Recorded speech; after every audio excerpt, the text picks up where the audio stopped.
Woo! That's what I'm talking about. All right, we have a heck of a day today.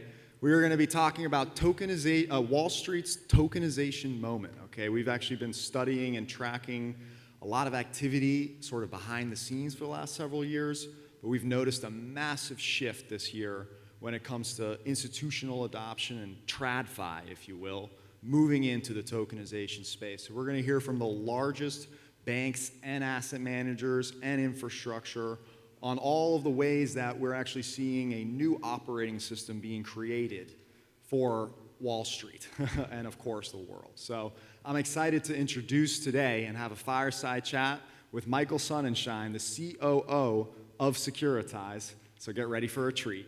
Welcome in, Michael.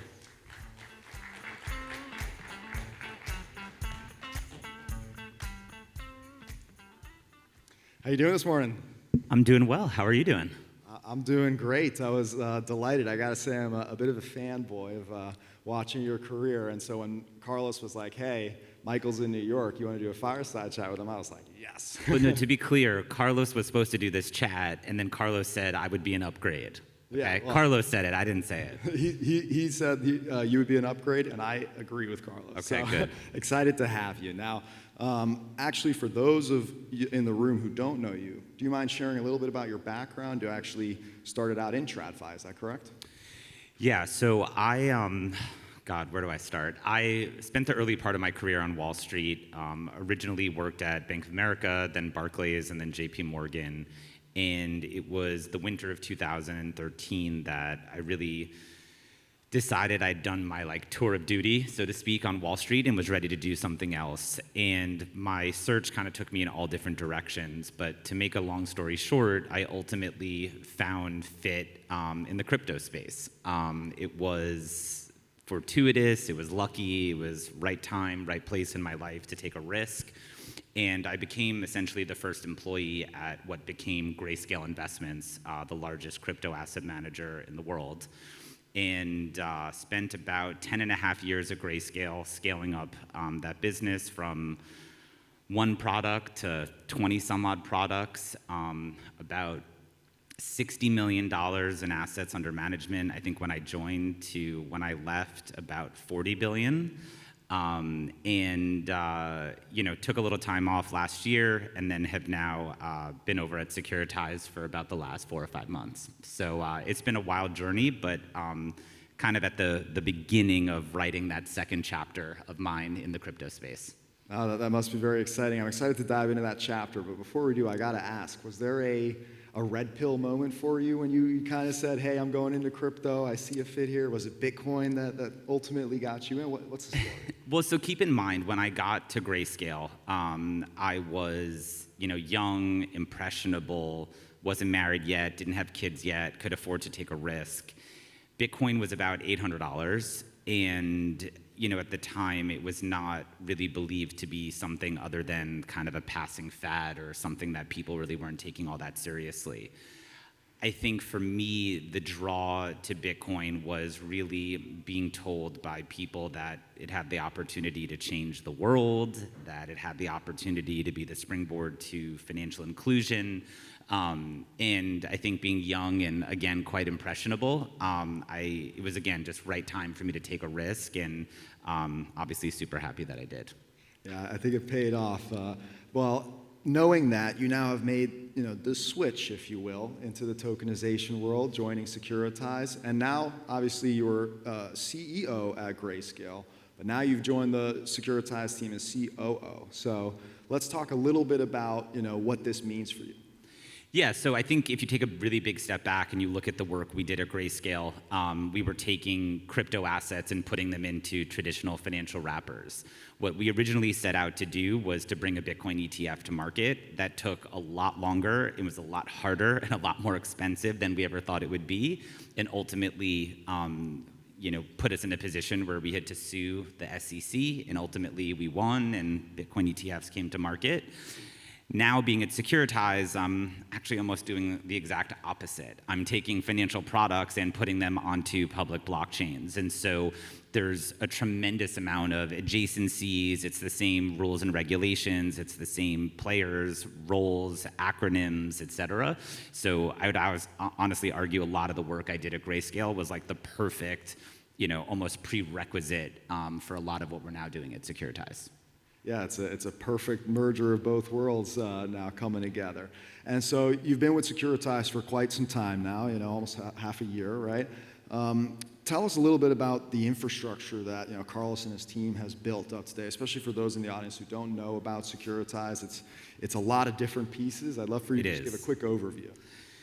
Yeah, so at a very high level, Securitize, I think, is best known as a tokenization platform. And so we serve asset managers and asset issuers and help them bring their offerings and have them be represented on public blockchains.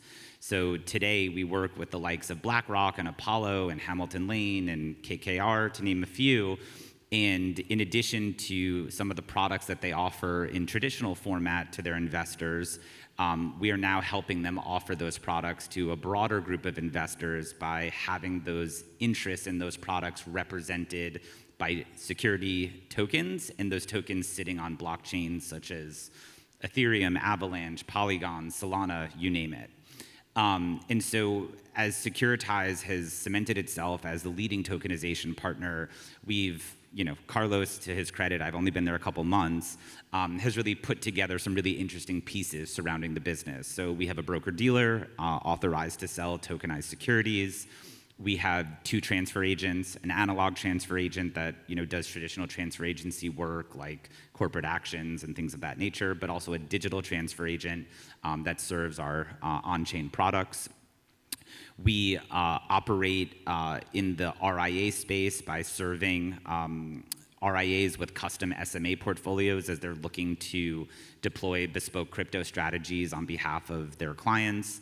And we're also a fund administrator. We're actually now the largest digital asset-focused fund administrator in the world. We service now about $38 billion across 700 different funds. And what's interesting about this ecosystem of kind of tentacles that we have, if you will, is we have some clients that come to us for nothing other than transfer agency work. And then on the other end of the spectrum, we have clients coming to us that may want to structure a brand new fund, use our broker-dealer to sell it, use our transfer agent to keep books and records, use our fund admin to do fund administration work for it, and then use our tokenization engine to bring that product to market in a tokenized format, and everything in between. So it's a pretty diverse group of business units, but they also work together pretty cohesively. I don't think I can think of any other conglomerate that's positioned this way with all these different pieces. And in fact, you mentioned the fund admin part, a very important role in all of this. You just announced earlier this week that you acquired MG Stover's fund admin business. So you already had fund admin. It seems like you're now doubling down and growing that business unit as well. We are, yeah. So we got into the fund admin space about a year ago and have known the MG Stover team for quite some time. And so when there was an opportunity to merge that team with what we were already doing, we knew it would be a natural fit. I think fund admin to a lot of folks isn't a terribly exciting or kind of sexy part of the business to be in.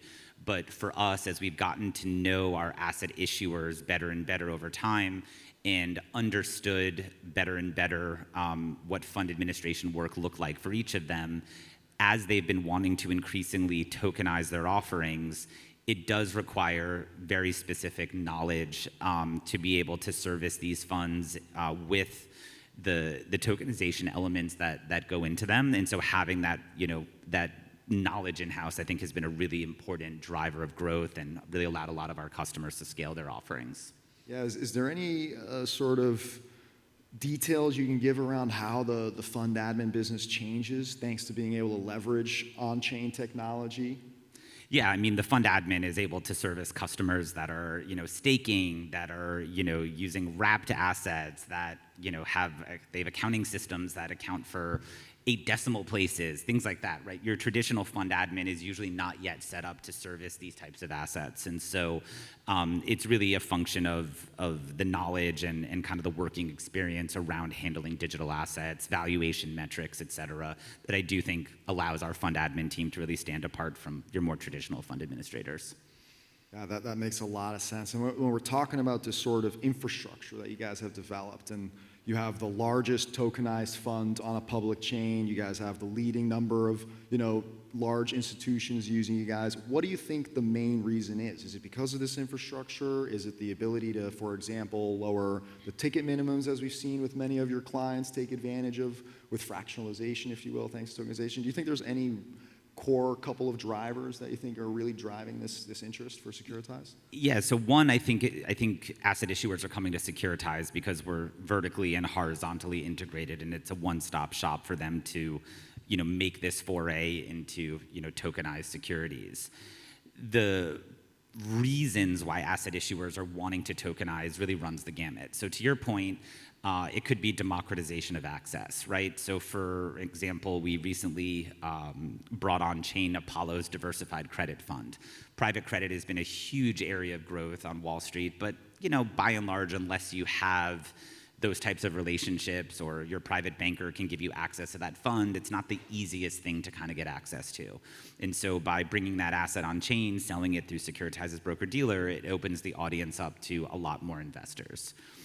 For other folks, we are, looking at tokenization across, I guess, almost through a different lens, right? So let's look at the product we have at BlackRock, BUIDL. It's a tokenized treasury fund. There, we're actually really using tokenization to really almost outshine the traditional counterpart. So let's stack them up against each other, where in BUIDL, you are holding tokenized treasuries, earning the same yield as you are if you're just holding treasuries directly or invested in some money market fund. But BUIDL has 24/7 liquidity. It doesn't care about bank holidays. It doesn't care about order cutoff times, where typically in a traditional fund, you have to submit an order by 2 p.m. or you have to wait till the next day. And of course, it's not open for investment or redemption every day. There's bank holidays, fixed income markets may be closed, et cetera. In BUIDL, we're actually paying users and investors, I should say, dividends on a daily basis. And again, in a traditional fund or traditionally holding treasuries, you're getting your dividend payouts monthly or maybe even sometimes quarterly. So I think it's this burden, I almost think of it as, that we hold as a company, where we're not trying to bring products to market, through the lens of let's tokenize just to tokenize. We are actually holding ourselves to a higher standard to ensure that objectively, when we bring things to market and bring them on chain, we are ensuring that objectively there are features or attributes of the products that outshine their traditional counterparts.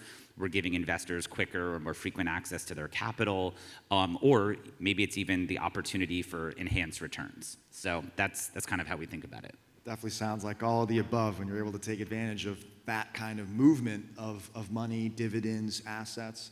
It's pretty wild. And again, that's why I emphasize this is on a public chain, right? We can go and see these things. You can actually go to stm.co and find BUIDL and find the block explorers of all of these different chains that it's on. So very, very cool. Obviously, we see a huge rise over the last 12 to 18 months in tokenized treasury or equivalent type products, right?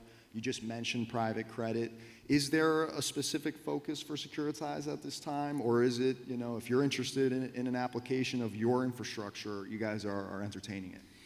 We're trying to be agnostic across as many parts of our business as we can. So chain agnostic, asset agnostic. But that being said, I will say that when we think about where we are today versus where we were 6 months ago and perhaps where we'll be in 6 months, we are seeing innovation and an interest in tokenizing more investment types. So that's a function of what the underlying investment wrapper or form that investment takes, as well as the underlying exposure itself.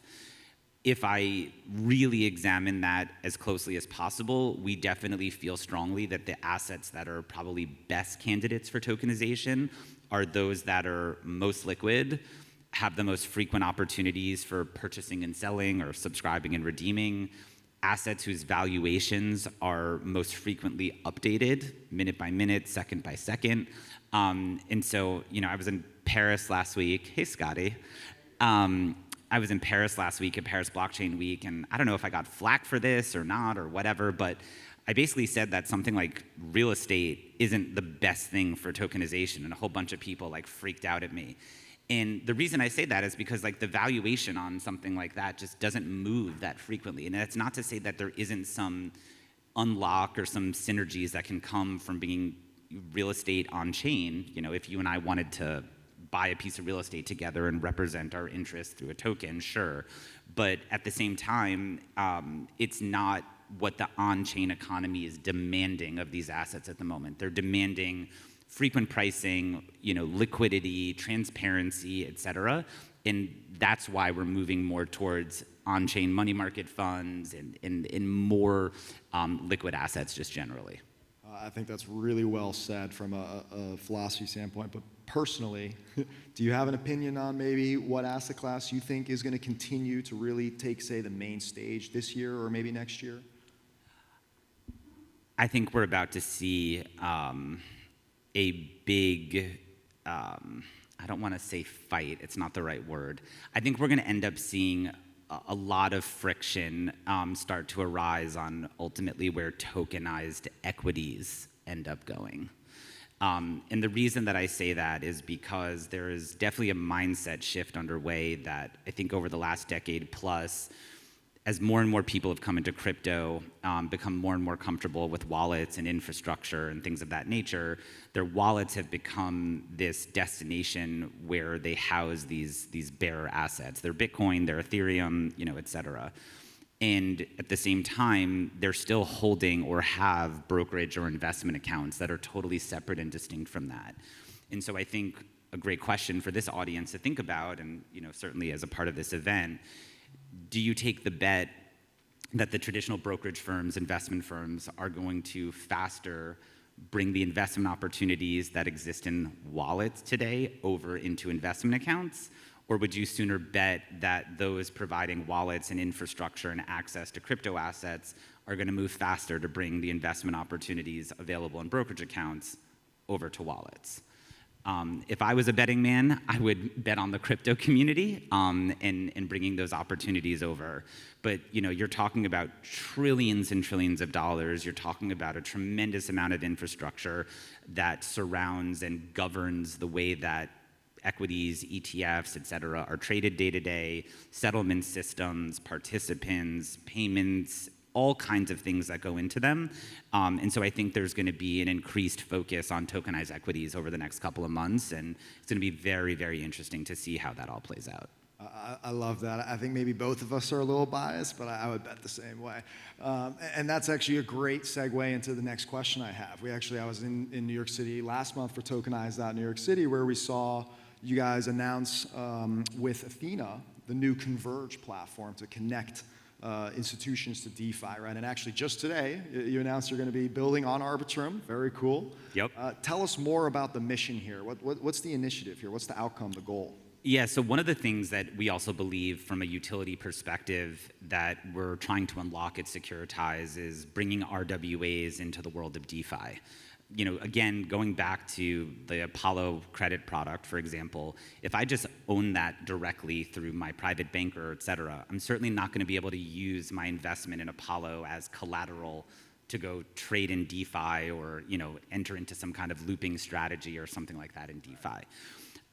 But we believe that there's a tremendous amount of capital that wants to move into DeFi, and DeFi is still relatively nascent. How do you ensure that pools are put in place where you're ensuring that you're not lending to North Korea or borrowing from North Korea or things like that? And so one of the ways that we are aiming to attack this is by developing with our partners at Ethena an entirely new blockchain called Converge, which, to your point, we've just revealed today that we're going to be building on Arbitrum. And so a lot of what we're hoping to accomplish there is to have Converge be really the settlement layer, if you will, for what we hope can become institutional DeFi.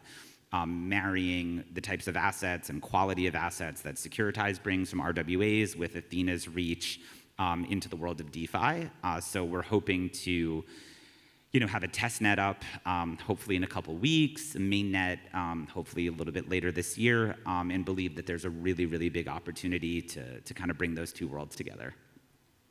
I think that's awesome, and I think Austin from Arbitrum is supposed to be running around here today, so I'm going to dig into a little bit more about that. But no, that's an amazing initiative. You guys are doing so many different things. You have an incredible client list, if you will. What are your goals to end the year on? What would you say is like, you know what, I just joined, you're another 6 months to go, you're a year in, like, how do you feel like you were successful at what you did? Yeah, I think there's, to your point, a lot of initiatives underway. I will say that in addition to some of the initiatives I just spoke about, I think what we're really excited to see is the investor reception around RWAs and really starting to see investors think about them in a different way. When I think about a money market fund, for example, it's cash that I have in a brokerage account that's not doing anything, and I sweep it into a money market fund, and it's safe and now earning some yield. On-chain, a money market fund or tokenized treasury fund has now become something entirely different. It's become an asset that you can use to collateralize trades with OTC desks. It's an asset that now you're going to be able to post on exchanges to collateralize your activities there. And so a lot of what we view as success is really helping to shape and frame narratives that will allow RWAs in these tokenized formats to really take on a new identity in the minds of the investment community and all the infrastructure partners that these assets just simply don't have in their traditional counterparts. I could keep digging into this all day with you. Unfortunately, we are out of time, so we're going to have to move on to our next panel. But everybody, let's give a huge round of applause to Michael Sonnenshein. Thank you so much. Thank you.